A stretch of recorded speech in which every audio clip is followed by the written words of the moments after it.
Ayun na mga kainyo, napakasimple lang gawin. Ito na yung preparation natin kung paano tayo gumawa ng pinakuang manok.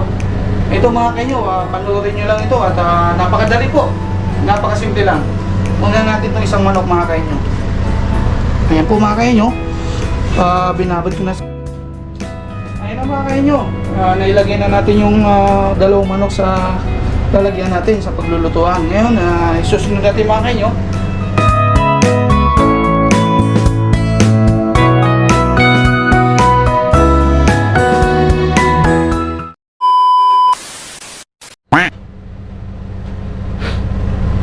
Magandang hapon mga kainyo. Ito na naman muli ang iyong lingkod, Boy Henyo. Mga kainyo, sa hapong ito, hindi muna tayo nagpunta sa dagat mga kainyo.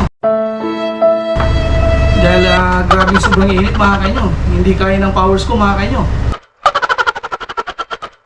Kaya ngayong hapon mga kainyo, ipapakita ko sa inyo ang bago kong style sa pagluluto.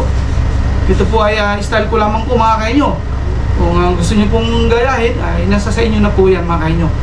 Para maiba naman po naman mga kainyo. Dahil ang lulutuin natin ngayon ay walang iba, ay pinaupuang manok mga kainyo. Ito yung dalawang manok mga kainyo. Nasa mga 3 kilo din yan mga kainyo. At ito yung mga ingredients na kailangan natin mga kainyo. Ito yung tanglad natin na tanim natin doon sa disyerto.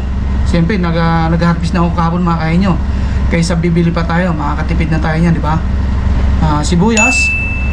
At 2 pirasong sibuyas lang yan mga kainyo. Ito, 4 na butil na bawang.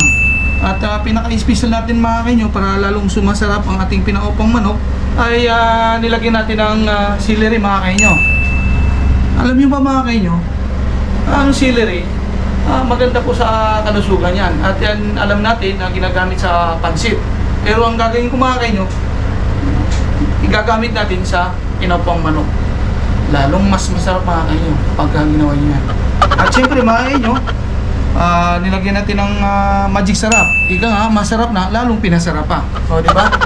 At syempre, hindi makasama yung asin, pamintang dahon, tsaka pamintang buo.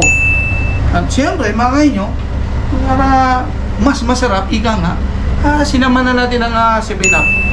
Kaya mga kayo, maya-maya lang po, update ko kayo.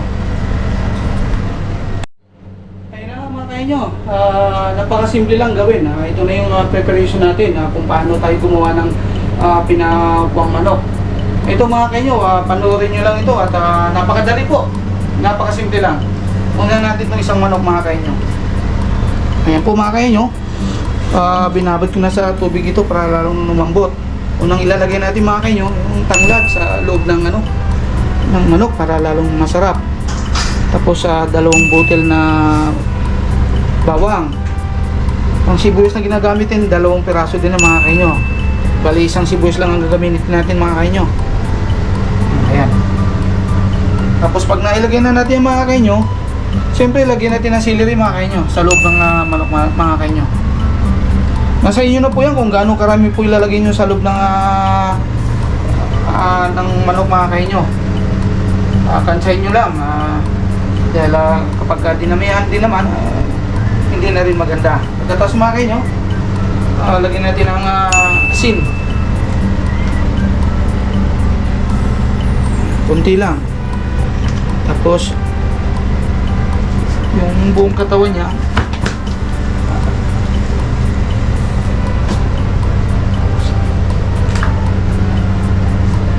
lamasin nyo lang ang asin yan, harap siya kalikod. Yan.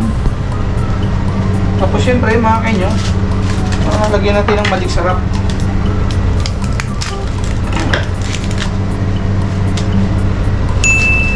Yung loob mismo mga kainyo.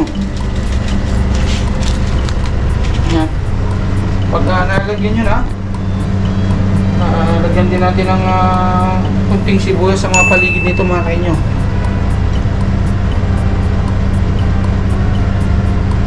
Tapos yan, Tapos yung celery mga kainyo. Pag nailagay na natin yan mga kainyo, yan, tapos na. Ilagay natin itong isa rito. Ganun lang po kasimple mga kayo. Kung ano yung ginagawa natin doon sa una, ganun din po doon sa pangalawang mga kayo. Kaya mga kayo, maya-maya lang po konti, abangan nyo. Ayun na mga kayo, nailagay na natin yung dalawang manok sa lalagyan natin sa paglulutuan. Ngayon, isusunod natin mga kayo, lagyan na natin ng dahon ng paminta. Nasa inyo na yung mga kayo, optional lang kung gaano karami yung ilalagay nyo na dahon ng paminta. Sa akin, katamtaman lang mga kayo. Yan lang, patapiraso, okay na yan. Tsaka pamintang buo mga kayo, lagyan na rin natin ng isang cup. Ngayon. Tapos, kunting asin mga kayo. Nasa inyo na yan mga kayo kung gaano karami yung ilalagay yung asin. Akin, tama lang kasi tinimplahan na natin yung kanina. Di ba? Tapos, mga kayo, susunod na natin itong dalawang pirasong maliit na sibinap mga kayo. Dahil dalawang manok ang ginamit natin, dalawang sibinap ang gagamitin natin. Kaya mga kayo, ibuhos lang doon sa buong katawan niya mga kayo. Yung manok, kung napapansin nyo, may mga hiwa mga kayo. Talagang sinadya ko yan mga kayo na tinusok ko yung manok para paglagay natin ng mga ingredients mga kayo, ipapasok sa loob at pag kinain natin ay napakalasa mga kayo.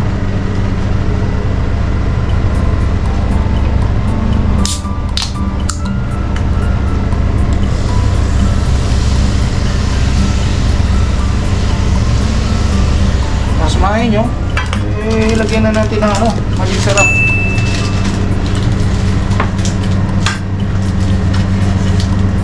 Dahil dalawang manok, dalawang magic sarap din ang nilagay natin mga kayo.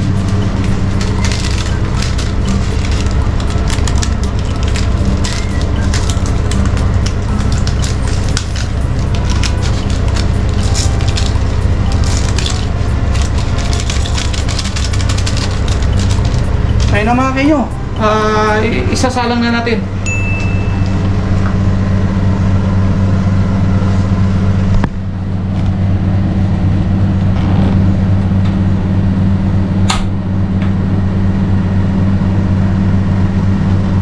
Tapos hintay lang natin mga kayo hanggang sa maluto siya. Bali, huwag natin lakasan yung apoy, yung katamtaman ng mga kayo. Dahil siya yung luluto sa manok mga kayo. Maya-maya po, i-update ko po kayo.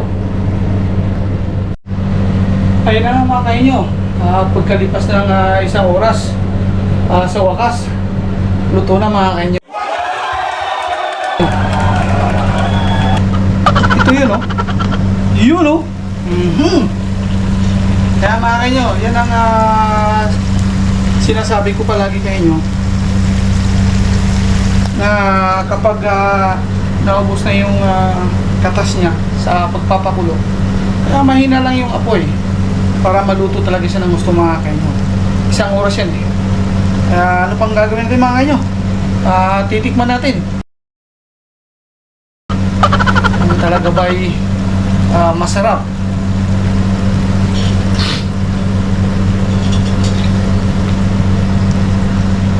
Lambot mga kayo. Parang max lang ay mga kayo. Tapos konting sabaw yung katas niya yun.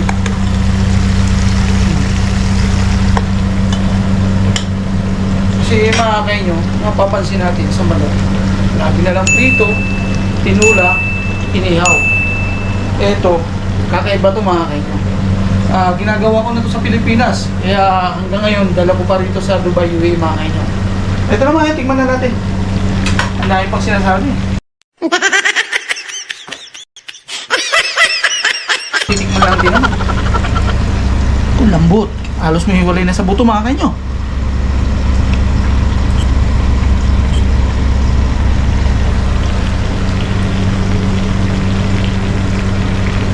Ay, grabe mga kayo. Napakalasa. Another one. Itong laman.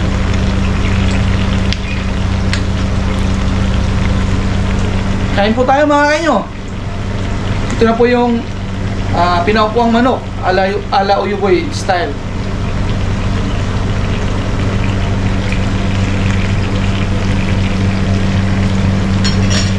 Perfect mga kainyo.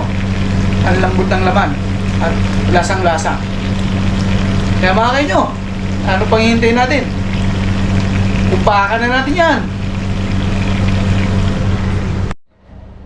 Ayan po mga kainyo, dito na po magtatapos ang ating episode sa araw na to. Tayo po ay nagluluto ng pinakuang manok na ala Uyuboy style mga kainyo.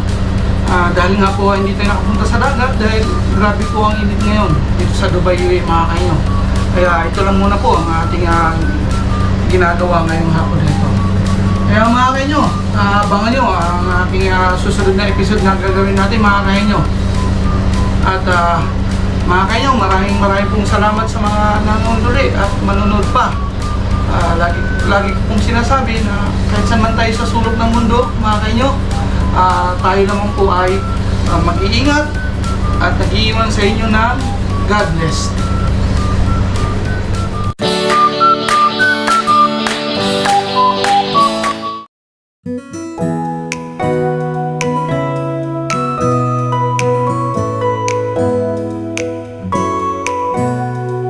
Thank you.